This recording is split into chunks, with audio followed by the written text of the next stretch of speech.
Amém. Obrigada, pastor. Irmãos, é uma alegria estar aqui com vocês essa noite, é um privilégio. Apesar do nervoso, vocês não estranhem, né? A Paula está acostumada, né, a ficar louvando, cantando, mas quando a gente vem dividir a palavra do Senhor, a gente vem com temor e com muita alegria, tá? Queria convidar vocês a abrir a Bíblia de vocês em Atos, capítulo 19, versículos, nós vamos ler primeiro versículos 13 até o 16. Alguns judeus que andavam expulsando espíritos malignos tentaram invocar o nome do Senhor Jesus sobre os endemoniados, dizendo: em nome de Jesus, a quem Paulo prega, eu lhes ordeno que saiam. Os que estavam fazendo isso eram 7 filhos de Seva, um dos chefes dos sacerdotes dos judeus. Um dia, o espírito maligno lhes respondeu: Jesus eu conheço, Paulo eu sei quem é, mas vocês quem são? Então o endemoniado saltou sobre eles e os dominou, espancando-os com tamanha violência que eles fugiram da casa nus e feridos. Essa passagem é conhecida de muitos, né? E eu confesso que às vezes quando a gente lê, a gente sente um pouquinho de vergonha alheia, né? De ver uma turma de judeus, 7 pessoas, tentando invocar o nome do Senhor e não tendo êxito em expulsar os demônios da vida de uma pessoa, né? A gente sente um pouquinho de vergonha, né? Tem um pouquinho de orgulho. Eles fizeram errado, né? Fizeram tudo errado. Eu quero que vocês saiam em nome de Jesus, a quem Paulo prega. Mas quando a gente para pensar nessa passagem, tem umas perguntinhas que surgem na nossa mente quando a gente tenta estudá-la mais a fundo, né? Primeiro de tudo, o que 7 judeus estavam fazendo em Éfeso? Entendeu? Vamos pensar, Éfeso era uma cidade da Grécia, né? Não era uma cidade onde tinha muito judeu. E 7 filhos de um chefe, 2 sacerdotes, estavam em Éfeso. Qual a intenção deles em estar ali? Tudo bem, essa é a primeira pergunta. Depois, por que eles estavam tentando expulsar demônio das pessoas? Por que será que isso aconteceu? Também é uma pergunta que a gente pode pensar, né? E terceiro, por que não deu certo? Por que eles falharam? Porque eles expulsaram o nome de Paulo? Não, mas eles expulsaram o demônio em nome de Jesus. Igualzinho a gente faz, eu ordeno que vocês saiam em nome de Jesus. Então, por que deu errado? Para a gente poder entender um pouquinho, vamos voltar uns versículos para trás e vamos ler o capítulo 19, a partir do versículo 1, que diz o seguinte: enquanto Apolo estava em Corinto, Paulo, atravessando as regiões altas, chegou a Éfeso. Ali encontrou alguns discípulos e lhes perguntou: vocês receberam o Espírito Santo quando creram? Eles responderam: não, nem sequer ouvimos que existe o Espírito Santo. Então, que batismo vocês receberam? Perguntou Paulo. Batismo de João, responderam eles. Disse Paulo: o batismo de João foi um batismo de arrependimento. Ele dizia ao povo que cresce naquele que viria depois dele, isto é, em Jesus. Ouvindo isso, eles foram batizados no nome do Senhor Jesus. Quando Paulo lhes impôs as mãos, veio sobre eles o Espírito Santo e começaram a falar em línguas e a profetizar. Eram ao todo 12 homens. Paulo entrou na sinagoga e ali falou com liberdade durante 3 meses, argumentando convincentemente acerca do reino de Deus. Mas alguns deles se endureceram e se recusaram a crer, e começaram a falar mal do caminho diante da multidão. Paulo, então, afastou-se deles. Tomando consigo os discípulos, passou a ensinar diariamente na escola de Tirano. Isso continuou por 2 anos, de forma que todos os judeus e os gregos que viviam na província da Ásia ouviram a palavra do Senhor. Deus fazia milagres extraordinários por meio de Paulo, de modo que até lenços e aventais que Paulo usava eram levados e colocados sobre os enfermos. Estes eram curados das suas doenças e os espíritos malignos saíam deles.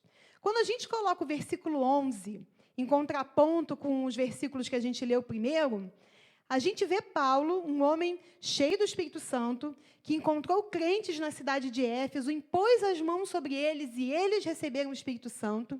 E Paulo falando todos os dias na escola de Tirano, a ponto das pessoas todas que habitavam aquela província terem ouvido a palavra de Deus através de Paulo. Até os objetos pessoais dele eram levados até as pessoas e os demônios saíam. Então, por que os judeus não conseguiram expulsar, se até os objetos pessoais de Paulo expulsavam os demônios e as pessoas eram curadas, né? Então, quando a gente traça um paralelo entre os dois, entre Paulo e o que o Paulo fazia, e os filhos de Seva, nós vemos que Paulo, lá em Éfeso, ele deu testemunho de Cristo por 2 anos na escola de Tirano, 3 meses numa sinagoga e 2 anos na escola de Tirano. E esse testemunho era tão forte que até o demônio que falou com os filhos de Seva disse que conhecia Paulo. Entendeu? E os próprios filhos de Seva falaram que expulsavam aquele demônio no nome de Jesus a quem Paulo prega, ou seja, a quem Paulo era testemunha. Então, guarda essa palavrinha aí com vocês, testemunha. Tá?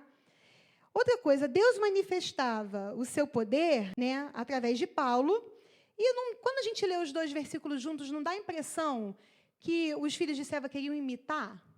Né? Nossa, que sucesso, né?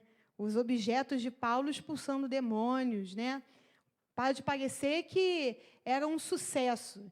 E aí os filhos de Seva, vendo isso, a impressão que a gente tem é que eles queriam imitar. Então, começaram a expulsar os demônios no nome de Jesus a quem Paulo pregava. Guarda essa figura também com vocês. Apesar de estarem expulsando os demônios no nome de Jesus, os filhos de Seva não tinham uma coisa que Paulo tinha. E foi por isso que eles falharam, né? Quando a gente pensa, o que aqueles... Lembra aquela pergunta que eu fiz para vocês? O que os judeus estavam fazendo ali expulsando demônios? Uma das versões que eu li para poder estudar para essa palavra, diziam que eles eram exorcistas. E quando a gente vai ver na palavra, no original, faziam isso com magia, né? Queriam prender o demônio através de encantamentos. Queriam exercer encantamento sobre a pessoa que estava manifestando o demônio. E naquela época era muito comum algumas pessoas fazerem isso com interesses de dinheiro, com interesses de poder. O livro de Atos, quando ele relata as viagens de Paulo, numa das viagens de Paulo, Paulo encontrou um sujeito chamado Simão, né, que ele era muito famoso, porque ele também operava essas coisas meio mágicas, uma delas a expulsão de demônios. Entendeu? E na Bíblia a gente vê pessoas também querendo se passar, né, por autoridade, expulsando demônios por dinheiro, fama ou glória. Né? Mas essas pessoas não tinham uma coisa que Paulo tinha, chamada autoridade. E essa autoridade que Paulo tinha, de onde veio? De onde vem essa autoridade que Paulo tinha? De onde vem essa autoridade, esse poder? Né? Quando a gente lê no original, né, essa palavra poder, ela é uma palavra que a gente tem 4 verbetes no grego para poder, para autoridade, todas elas indicando que é algo, né, que não está em nós, né? Vem de fora e age através de nós. Né? Então, por que os filhos de Seva não tinham autoridade? Da onde vem a autoridade para que os demônios fossem expulsos pela mera presença dos objetos de Paulo e os 7 judeus juntos não conseguiram expulsar o demônio daquela pessoa endemoniada? Porque essa autoridade, ela pertence àqueles, os que estão crendo, os crentes em Jesus Cristo, que exercem essa autoridade através do Espírito Santo. Né? E a Bíblia é tão clara que essa autoridade para expulsar demônios e para outras coisas é nossa. Vamos abrir lá em Lucas 9 e ler o versículo 1, que Jesus ele fala exatamente sobre isso. Não só isso a respeito da autoridade, mas ele fala exatamente isso. Reunindo os 12, Jesus deu-lhes poder e autoridade para expulsar todos os demônios e curar doenças. Então, bastava ser crente em Jesus Cristo para que nós recebêssemos todo o poder e autoridade para expulsar os demônios e curar as doenças. Logo, né, quem gosta dessa coisa de lógica, né, logo 3 pontinhos, se os filhos de Seva não tinham nem poder e nem autoridade para expulsar os demônios e curar as doenças, é porque eles não criam em Jesus Cristo. Então, a primeira prerrogativa para que a gente tenha essa autoridade é crer em Jesus e receber o Espírito Santo que habita em nós, que nos foi outorgado através da morte de Jesus Cristo na cruz, comprado através do seu sangue. Tá? Outra coisa, mas não foi só para expulsar todos os demônios e curar doenças que Jesus nos deu autoridade. Em Atos 1, versículo 8, né, versículo muito famoso, inclusive, a gente falou muito, teve um ano aqui na igreja que nós falamos muito sobre esse versículo, né? Receberão poder quando o Espírito Santo descer sobre vocês e serão minhas testemunhas em Jerusalém, em toda a Judéia, Samaria e até os confins da terra. Ou seja, quando nós temos o Espírito Santo, nós também recebemos poder para testemunhar.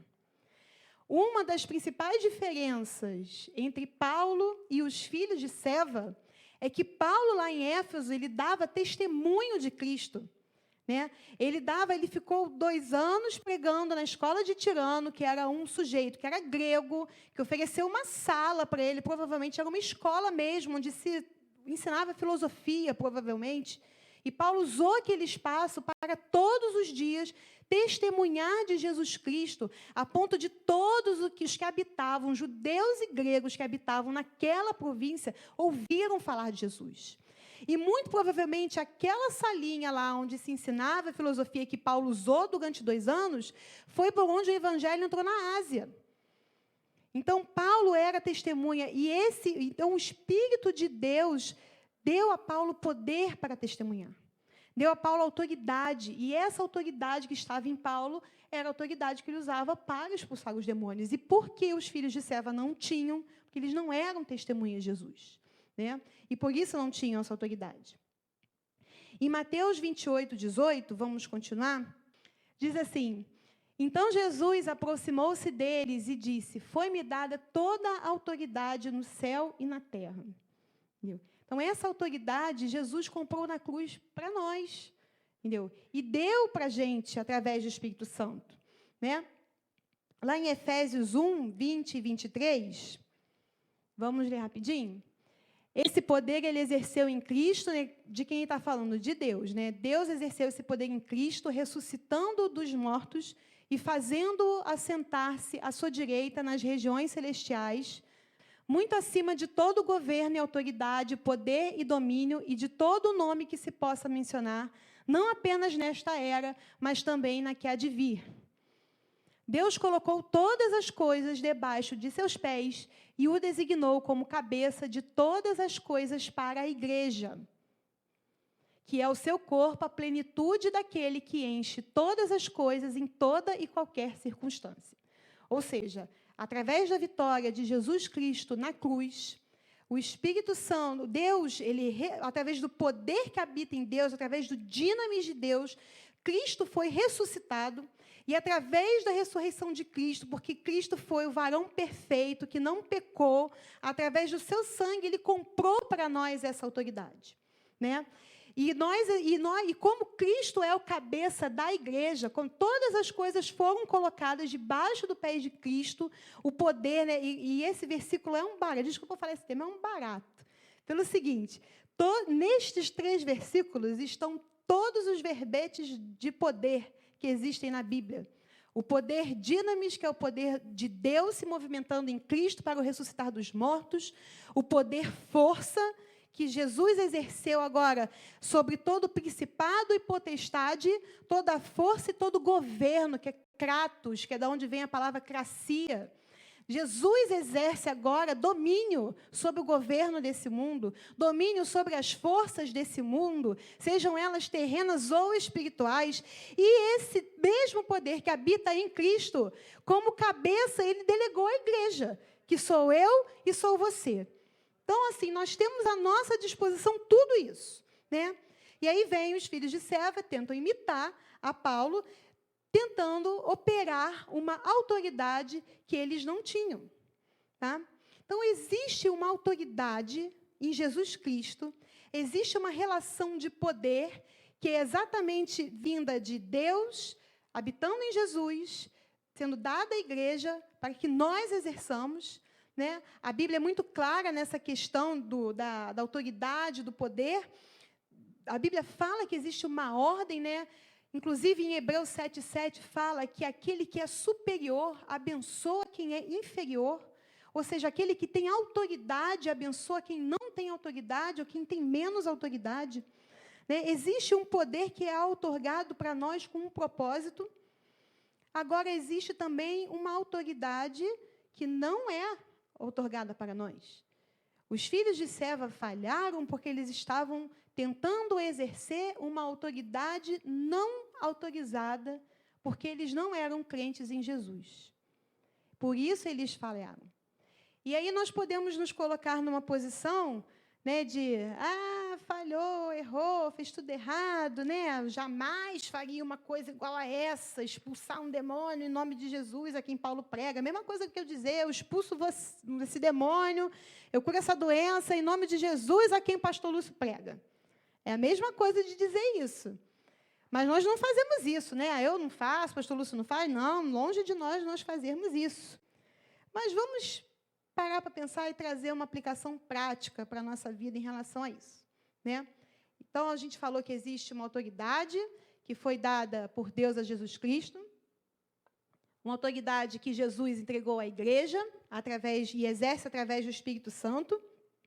Existe uma ordem que Deus coloca na Bíblia, a gente vê isso várias vezes, inclusive em Hebreus 7,7 ele fala que o superior abençoa o inferior. E existe a autoridade de Cristo sobre a igreja, do pastor sobre o seu rebanho, do marido sobre a sua esposa. E a Bíblia é clara quando fala que o marido exerce autoridade sobre a esposa, dos pais sobre os seus filhos e dos crentes sobre o pecado. Nós temos essa autoridade para resistir às obras do inimigo, para resistir ao diabo, para prevalecer sobre o pecado. E uma vez que nós sabemos disso, o que acontece se a gente, então, não exerce, escolhe não exercer essa autoridade que nós temos? Ou pior, será que a gente exerce alguma autoridade que não nos foi autorizada a exercer? Será possível que isso acontece conosco? Será que na Bíblia existem exemplos de pessoas que exerceram autoridade sem estar autorizados para isso? Eu vou dar somente 3 exemplos. O primeiro deles está lá em Levítico 10, de 1 a 2. Nadab e Abiú, filhos de Arão, pegaram cada um seu incensário, nos quais acenderam fogo, acrescentaram incenso e trouxeram fogo profano perante o Senhor, sem que tivessem sido autorizados. Está aqui. Sem que tivessem sido autorizados. Nadab e Abiú eram sacerdotes? Sim ou não? Sim, filhos de Arão. Moisés, quando fez lá, Deus fez lá, mandou Moisés fazer o tabernáculo, não sei o quê, não designou Arão e sua família para serem sacerdotes. Então, Nadab e Abiú eram sacerdotes. Eles podiam ministrar diante do Senhor? Podiam. Fazia parte da ministração naquela época, queimar incenso diante do Senhor? Fazia. Mas aqui a Bíblia está dizendo que eles não tinham sido autorizados para fazer aquilo, acender aquele fogo naquele incensário e ministrar diante do Senhor naquele momento. Então saiu fogo da presença do Senhor e os consumiu. Morreram perante o Senhor. O próximo exemplo está lá em 2 Samuel 6. Mais uma pessoa que fez aquilo que não tinha autoridade para fazer. Quando chegaram à eira de Nacon, Uzá esticou o braço e segurou a arca de Deus, porque os bois haviam tropeçado. A ira do Senhor acendeu-se contra Uzá por seu ato de irreverência. Por isso Deus o feriu e ele morreu ali mesmo, ao lado da arca de Deus. Não precisa levantar a mão, não. Mas quantos de vocês, quando leram essa passagem pela primeira vez, ficaram um pouquinho chocados e acharam que Deus estava, entre aspas, exagerando? Não precisa responder. Quando eu tive o primeiro contato com esse texto, eu ainda era criança. E eu achei um absurdo. Como é que Deus faz uma coisa dessa? O garoto, boi tropeçou, a arca ia cair. O que Uzá fez? Botou a mão para a arca não cair. Só depois, né, com a idade, com a maturidade, não vou nem revelar qual idade, qual a maturidade que veio vindo, né, mas amém, que eu fui entender que Uzá pereceu por causa de uma coisa que ele fez que ele não tinha autoridade para fazer. Ele não podia encostar na arca do Senhor. Tudo bem que estava tudo errado. Meu marido fala assim, 2 erros não faz um acerto. Estava tudo errado. Né? A arca não tinha que ser transportada num carro com boi, a arca não tinha que ir daquele jeito, tinha que ser com vara, com sacerdote, com louco, um monte de coisa. Estava tudo errado. Mas, como meu esposo muito sabiamente diz, 2 erros não fazem um acerto. Uzá também errou. E ele foi irreverente, ele não tinha autoridade para tocar na arca do Senhor. E, por isso, ele morreu. E aquela morte serviu para ligar a luzinha na cabeça de Davi. Epa, peraí, vamos parar por aqui mesmo, vamos botar essa arca aqui na casa do fulano de tal, e a gente vê aí depois, no outro dia, para buscar ela, e ele se acertou, fez com boi, fez com sacerdote, fez tudo direitinho, e trouxe essa arca de volta. Mas Uzá pereceu porque ele não tinha autoridade, ele fez uma coisa que ele não tinha autoridade para fazer. Igual Nadab e Abiú, não tinham autoridade para queimar incenso naquele momento e morreram por causa disso. Lá em 2 Crônicas 26, versículo 16, para a gente não dizer que a gente está só falando de arca, etc. Entretanto, depois que Uzias, rei de Israel, se tornou poderoso, o seu orgulho provocou a sua queda. Ele foi infiel ao Senhor, ao seu Deus, e entrou no templo do Senhor para queimar incenso no altar de incenso. Uzias era rei de Israel. Ele não era da linhagem de Arão. Ele não tinha nada a ver com a família sacerdotal. E um dia, deu na cabeça dele que ele ia entrar no templo e que ele ia queimar incenso lá no altar. E aí, os sacerdotes na época, né, o sumo sacerdote e 80 sacerdotes que estavam no templo, falaram corajosamente, né? Porque imagina você falar contra o rei. Chega aqui o senhor presidente, resolve ministrar o louvor aqui diante da congregação. O que você ia fazer? Você ia ficar quietinho na sua ou corajosamente você ia falar, senhor presidente da república, o senhor não tem autoridade para ministrar diante da congregação o louvor ao Senhor. Os 80 sacerdotes, mais o sumo sacerdote, tiveram coragem e falaram, você não pode fazer isso, porque você não é da família de Arão, e somente os que são da família de Arão podem fazer uma coisa dessa. Mas Uzias teimou, e quando ele ia ascender, ele foi tomado de lepra. E a Bíblia fala que até o final da sua vida, ele teve que viver numa casa separada e morreu leproso, porque ele fez algo que não estava autorizado a fazer. E quanto aos dias de hoje, será que nós também fazemos, de vez em quando, ou sempre, coisas que nós não estamos autorizadas pelo Espírito do Senhor a fazer? A Bíblia fala o seguinte, errais porque não conheceis as Escrituras e o poder de Deus. E uma das maiores causas de que nós fazemos coisas que nós não estamos autorizados a fazer é porque nós não conhecemos o que está escrito na Bíblia. Nós não lemos a Bíblia, não sabemos qual é a vontade do Senhor para nossas vidas revelada nas Escrituras. E isso nos faz pecar. Será que a gente exerce uma autoridade que não foi autorizada a nós fazer por medo, por orgulho, por intimidação? Porque todo mundo está fazendo? Porque existe um movimento, né, que está na moda, e aí esse movimento faz isso e faz aquilo? Vou traçar um paralelo bem grande agora com os filhos de Seva. Os filhos de Seva estavam querendo imitar uma coisa que aconteceu no ministério de Paulo, que aos olhos dos homens era um sucesso, que eram os objetos dele. Qualquer semelhança não é mera coincidência, que hoje em dia também tem pessoas que acreditam que alguns objetos possam curar, possam expulsar demônios, possam trazer bênção. Vocês estão vendo que existe, sim, coisas que nós podemos falar, mas isso é uma ilustração, isso é um simbolismo. Mas será que nós temos autoridade espiritual para fazer uma coisa dessas? Será que nós fomos autorizados pelo Espírito do Senhor a fazer esse tipo de coisa? Tudo bem, ficou muito apagado esse exemplo? Vou dar um outro exemplo. Tá?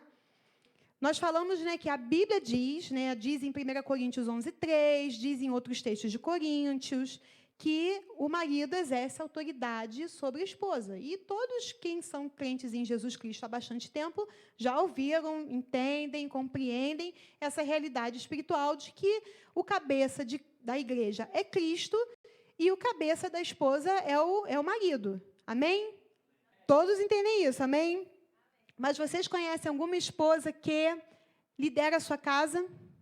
Que tem esposo, que são crentes em Jesus Cristo, mas quem exerce liderança espiritual é a esposa? Quem toma as decisões dentro do lar é a esposa?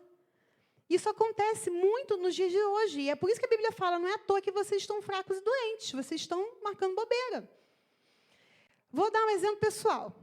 Eu amo cachorro. Amo cachorro. Meu sonho é ter um cachorro. Eu queria muito ter um cachorro. Eu tive cachorro na infância, eu queria que os meus filhos, mas antes até de ter as crianças, eu queria muito ter um cachorro. Diz o meu marido que eu fiz a tática de Salomé, que eu fui lá no trabalho dele, né? Falei, conversei, não sei o quê, e depois eu pedi a cabeça de João Batista num prato, mas eu não fiz isso, não. Eu fui no trabalho do meu marido, conversei, fiz uma visita, fiz uma média, no final do dia eu falei, ai, amor, eu bem vi na internet um labrador caramelo tão lindo, tá tão baratinho. Ai, olha aqui em Vila Isabel para pegar. Ai, amor, eu queria tanto, eu me sinto tão só. Você trabalha o dia inteiro. Na época não tinha as crianças, né? Na época essa frase, eu me sinto tão só, existia. Hoje em dia não existe mais. Ai, eu me sinto tão só, você fica o dia inteiro fora de casa, eu queria uma companhia, eu queria. E ele falou, não vamos ter um cachorro. Nós moramos num apartamento. Nós não podemos ter um cachorro. Me deu todos os motivos. Quem conhece meu esposo sabe que ele muito provavelmente fez uma lista de todas as razões pelas quais nós não poderíamos ter um cachorro. O que eu fiz? Eu fui pegar o cachorro. Peguei o cachorro, levei para casa. Tão lindinha, tão fofinha. O cachorro durou 5 dias. Porque, obviamente, eu estava me metendo a fazer uma coisa a qual não fui autorizada a fazer. Meu marido foi muito claro, a gente não pode ter um cachorro. Mas eu quis. E eu fiz a minha vontade prevalecer. Por causa disso, me veio um sentimento de culpa tão grande, a ponto de eu achar que a cachorra estava me julgando. Então, eu olhava para a cadelinha e achava que ela estava triste, e porque eu sabia que era o Espírito Santo falando, você fez uma coisa que você não devia fazer. Eu trouxe um cachorro para dentro de casa. Os irmãos eu devolvi o cachorro, eu não fui ressarcida do dinheiro, e ficou para a história, né? Eu nunca mais fiz isso, né? É errado. Né? Os meninos chegaram, os meninos cresceram, a gente tem 2 gatos, e os meninos falam assim, ai, mãe, a gente queria um cachorro. A gente queria muito um cachorro, mas, filho, você já tem gato. O que a gente queria um bicho mais brincante. Né? A desculpa dos meninos era que queriam um bicho mais brincante. Tudo bem, marido, os garotos estão pedindo um cachorro. Não podemos ter um cachorro em casa. Pelos motivos pelos quais, 6 anos atrás, eu já me referi que nós não podemos ter um cachorro em casa. O que eu fiz? Peguei um cachorro. Um vira-lata lindo, de 1 ano, peludão. O que aconteceu? O cachorro fugiu. O cachorro fugiu, junto com o Daniel, estava o Daniel, o Felipe, eu fui levar o cachorro para passear, o cachorro escorregou da corrente, o cachorro se tacou na Radial Oeste, eu falei, o cachorro vai morrer, o cachorro foi embora, o cachorro fugiu, eu passei uma manhã e uma tarde procurando o cachorro, com o Daniel e o Felipe chorando atrás de mim, o cachorro vai morrer, o cachorro fugiu.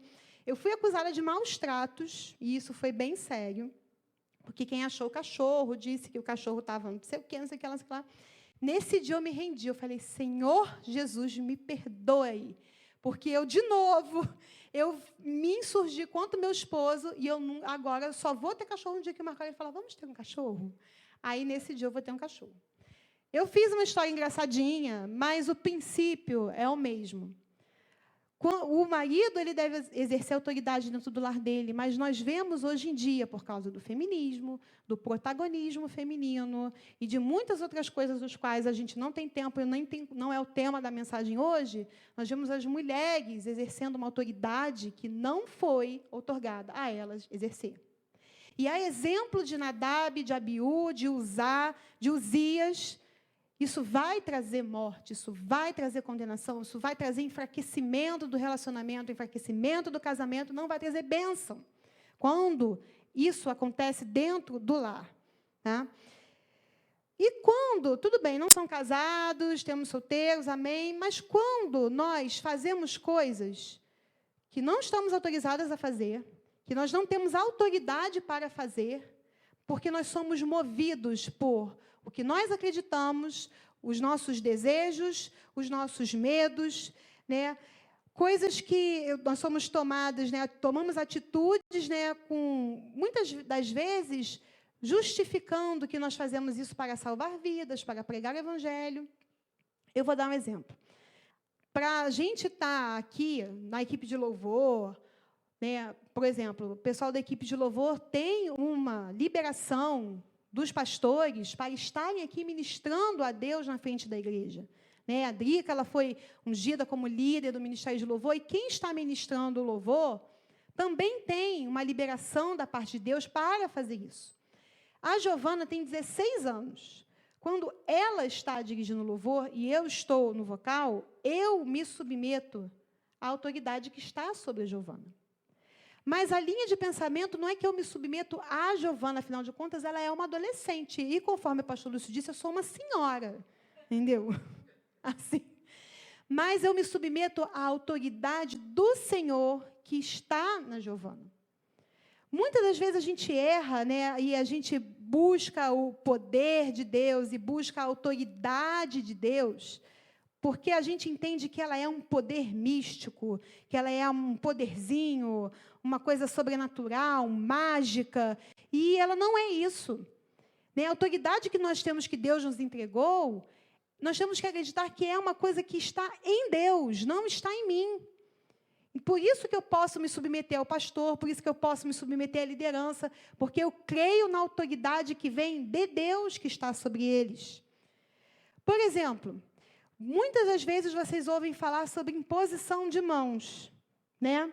Isso é um tema muito controverso na igreja, mas na Bíblia nós vemos que pessoas, inclusive o próprio Jesus, ele impunha as mãos sobre as pessoas, impunha a mão para curar. Quando as crianças foram levadas até Jesus, Jesus impôs as mãos sobre elas para as abençoar. Da mesma maneira que Jesus impunha as mãos sobre as pessoas, Paulo também impunha as mãos sobre as pessoas. No próprio versículo que a gente leu, no comecinho do capítulo 19, Paulo encontrou os crentes de Éfeso que não tinham o Espírito Santo, impôs as mãos sobre eles, e eles receberam o Espírito Santo. No versículo 11 que a gente leu, que os objetos de Paulo curava, diz no começo do versículo que Deus operava maravilhas. Tem uma versão que fala pelas mãos de Paulo. Então, é-nos outorgado impor as mãos sobre as pessoas. Porém, lá em 1 Timóteo, vamos abrir, 5, versículo 26. Esse versículo de Timóteo diz o seguinte, né? Paulo está instruindo a Timóteo, né, dando várias instruções aos presbíteros, né, como ele deveria fazer. Versículo 22. Não se precipite em impor as mãos sobre ninguém. E juntinho, coladinho, no mesmo versículo, ele diz assim, não participe do pecado dos outros. A imposição de mãos dentro da igreja é uma coisa séria. Né? É uma coisa que nós, como Paulo mesmo diz, em outras versões, ele fala, não seja leviano para fazer uma coisa dessas. Né? No meio evangélico, a gente tem uma mania, digamos assim, de sair impondo a mão, todo mundo, né? Vai impondo a mão, põe a mão, põe a mão, põe a mão. E não é assim que deve ser. Isso é um claro exemplo de uma autoridade que não é para todo mundo. Não é para todo mundo. Não é para todo mundo. Tá? Paulo falou, a gente vê na Bíblia Jesus impondo as mãos, a gente vê na Bíblia Paulo impondo as mãos, a gente vê numa das cartas de Paulo que manda que os presbíteros orem pelos doentes para que eles sejam curados. Quando nós vemos a igreja enviando os diáconos, a igreja como um corpo, impondo as mãos para que eles fossem enviados. Quando a gente está aqui, por exemplo, a gente recentemente teve a posse dos diáconos na igreja, a igreja impôs as mãos, mas os pastores, eles são muito cuidadosos. Eles não mandam um membro qualquer que tentou pegar aqui e impor as mãos sobre o diácono, sobre o presbítero, sobre ninguém. Nós devemos pedir a Deus sabedoria. A Bíblia fala que Deus dá sabedoria a quem pedir. A gente tem que ter temor do Senhor. O temor do Senhor é o princípio da sabedoria. Nós não podemos ser levianos na nossa imposição de mãos. É como se a gente tivesse participado, como Paulo fala nesse versículo, estivesse participando, cuidado para não participar do pecado dos outros. Porque se você não tem autorização para impor a mão sobre alguém, você vai estar participando do pecado dessa pessoa. É essa a verdade que eu gostaria de trazer nessa noite. Que nós precisamos ter temor do Senhor e não sair fazendo as coisas da nossa cabeça, ou porque é moda, ou porque ir atrás de movimentos, de congressos e das coisas que se fazem naqueles lugares que você não tem autoridade para fazer, que nós não temos autoridade para fazer. Quando eu estava grávida do Daniel, eu li um livro de uma pastora que ela me chamou a atenção uma coisa muito, muito, muito importante e que tem a ver com esse versículo que a gente acabou de ler. Barriga de grávida é imã da mão dos outros, né? Isso aí é uma coisa impressionante. A mulher está grávida, a mão de quem for na fila do banco, na fila da padaria, no mercado, gente que você nunca viu na sua vida. Que coisa mais linda! E corria para botar a mão na sua barriga. O livro dessa pastora chamou a atenção sobre cuidado com o espírito que está impondo a mão na barriga do seu filho. O que você está carregando é um presente de Deus, entendeu? Separado para você, para que você e seu esposo fossem mordomos daquela vida que Deus está te dando. Então, não é todo mundo que pode chegar e botar a mãozinha, não. Você tem que guardar aquilo ali é precioso para o Senhor, precioso para você. E aí eu comecei não, Senhor, me dá discernimento para eu não deixar qualquer um botar a mão e fazer alguma coisa participar de algum pecado ou impor algum espírito que eu não tenha participação com aquilo, né? Isso me chamou muita atenção. Criancinha também é a mesma coisa. Do nada, surge aquela pessoa e bota a mão na cabeça do seu filho para falar isso, para falar aquilo, para abençoar, para dar um passe, para fazer uma bênção.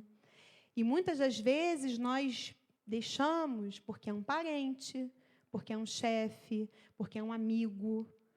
E nós somos intimidados. E nós não exercemos a autoridade de pai, de mãe que Deus nos deu e falar, não precisa botar a mão na cabeça dele. Não precisa fazer isso sobre ele. Outra coisa também que me chamou muita atenção quando eu estava lendo sobre imposição de mãos, hoje em dia está muito na moda, digamos assim, as práticas integrativas de saúde, né? Tem uma prática chamada Reiki. Não sei se vocês já ouviram falar de Reiki. No meu trabalho está tendo um ambulatório de Reiki, curso de Reiki. Eu fui tentar saber o que era o Reiki. O Reiki é uma imposição de mãos, né? A pessoa deita e uma pessoa estranha impõe as mãos para poder reequilibrar o espírito, a alma, o corpo daquela pessoa. Olha como é que Satanás ele é sujo. Porque ele está usando um princípio bíblico da imposição de mãos e deixando uma pessoa que não tem participação do mesmo espírito que você colocar a mão sobre você. Isso espiritualmente tem um peso.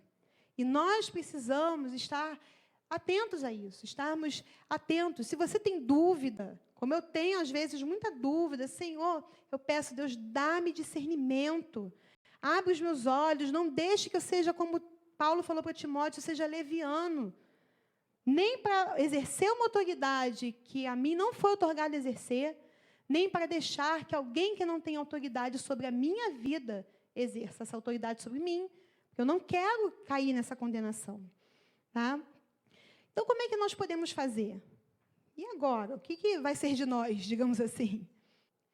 Uma vez eu conversando sobre essa questão de autoridade, né, de poder, nós queremos ser crentes que manifestem a autoridade do Senhor Jesus, que resistam ao diabo, que resistam às obras do inimigo, que manifestem o reino do Senhor nessa terra. Amém? Glória a Deus! Nós queremos ser esse tipo de pessoa. Mas eu não posso exercer uma autoridade que não é minha.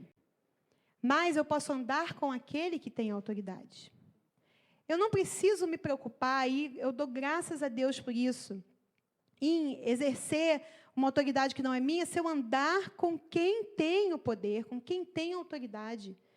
Eu tinha um pensamento muito errado, né, que vem do meio evangélico, que a gente tem que ser uma mulher de oração, uma mulher de poder, que as nossas palavras têm que ser poderosas, que a gente tem que ter uma oração de poder, uma ministração de poder, um louvor de poder, poder, poder, poder.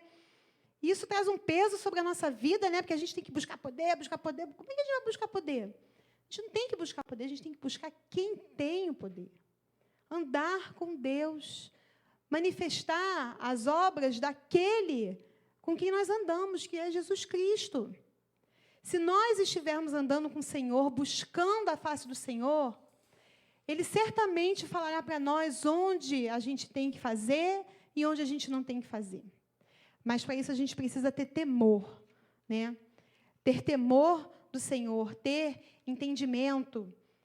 Se o Senhor não nos autorizar a fazer alguma coisa, não nos liberar, poxa, como é que eu vou saber? A palavra vai dizer. O Senhor vai dizer dentro do nosso espírito, vai confirmar com o nosso espírito.